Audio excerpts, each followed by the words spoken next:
நான் அமைதியாக இருக்கிறேன் என்று நினைத்தாயா? இல்லை, உன் அழுகுரல் கேட்கும் போதெல்லாம் என் கைவேல் அதிர்ந்து கொண்டுதான் இருக்கிறது. இன்று வரை நீ பட்ட அவமானங்கள், நீ சிந்திய கண்ணீர், உன்னை துரத்திய வறுமை, இவை அனைத்தும் ஒரு முடிவுக்கு வரும் வினாடி இதோ வந்துவிட்டது.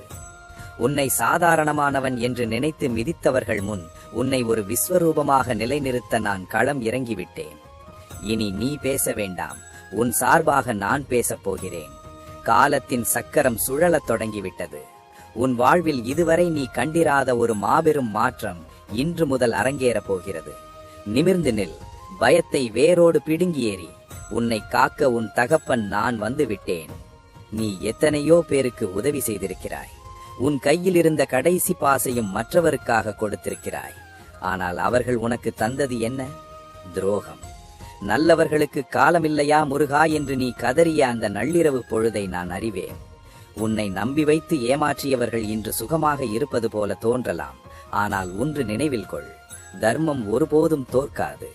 அவர்கள் உன்னை பலவீனமானவன் என்று நினைத்துக் கொண்டிருக்கட்டும். அந்த பலவீனத்தில் தான் நான் என் சக்தியை நிரப்பப் போகிறேன்.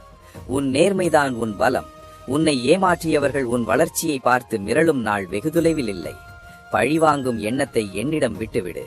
நான் அவர்களுக்கு தரும் தண்டனை அவர்கள் வாழ்நாள் முழுவதும் மறக்க முடியாத பாடமாக இருக்கும். பணம் இன்று உன்னை ஆட்டி படைக்கும் ஒரு மாயை. கடன் தொல்லைகளால் நீ தலைகுனிந்து நிற்பதை நான் காண்கிறேன். நாளை என் குடும்பத்திற்கு என்ன பதில் சொல்வேன் என்ற அச்சத்தில் நீ துடிப்பது எனக்கு தெரியும். மகனே, மகளே, கங்கையாறு கடலை அடைவது எவ்வளவு உண்மையோ அதே போல உன் வறுமை நீங்குவதும் உண்மை. உன் உழைப்பிற்கு தடை போட்ட சக்திகளை என் வேல் கொண்டு நான் சிதறடிப்பேன். முடங்கி கிடந்த உன் தொழிலில் புது வேகம் பிறக்கும். கை நழுவி போன வாய்ப்புகள் மீண்டும் உன்னை தேடி வரும். ஆனால் செல்வம் வரும்போது செருக்கு கொள்ளாதே. நான் உனக்கு தரும் இந்த மேன்மையை மற்றவர்களுக்கு உதவும் கருவியாக மாற்றிக்கொள். உன் கைகளில் இனி செல்வம் தங்கும். உன் இல்லத்தில் லக்ஷ்மி கடாட்சம் பெருகும். பணத்தையும் புகழையும் விட மன நிம்மதிதான் பெரியது. உன் குடும்பத்தில் இருக்கும் குழப்பங்கள், புரிதல் இல்லாத உறவுகள், நீண்ட நாள் ஏக்கங்கள், இவை அனைத்தையும் நான் சீர் செய்வேன். குறிப்பாக ஒரு மழலை சத்தத்திற்காக ஏங்கித் தவிக்கும் என் பக்தர்களுக்கு சொல்கிறேன், உங்கள் கருவறை காலியாக இருக்காது.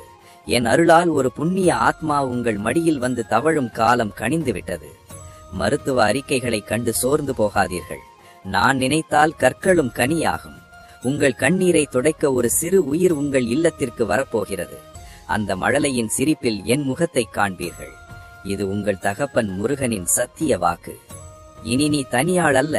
நான் எப்போதும் உனக்கு முன்னால் நடந்து வருவேன். உன் பயம் எப்போதெல்லாம் உன்னை சூழ்ந்து கொள்கிறதோ அப்போதெல்லாம் என் குரல் உன் காதுகளில் ஒலிக்கும்.